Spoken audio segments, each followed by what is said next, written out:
One study, conducted by researchers at the University of Diamond, examined the effects of urban noise on birds.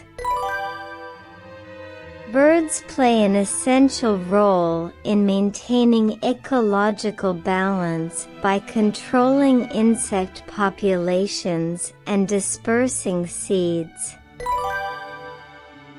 The researchers investigated whether extended exposure to city noise would alter the behavior and health of specific bird species. Their findings confirmed this hypothesis. The study focused on sparrows and pigeons, two bird species commonly found in urban areas. Under controlled conditions, the birds were subjected to recordings of typical urban sounds, such as traffic and construction noise, for prolonged periods.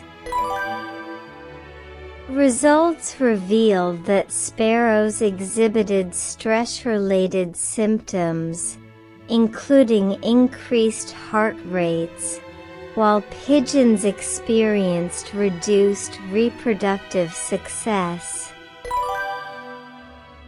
Both species also modified their vocal patterns, possibly to communicate above the noise.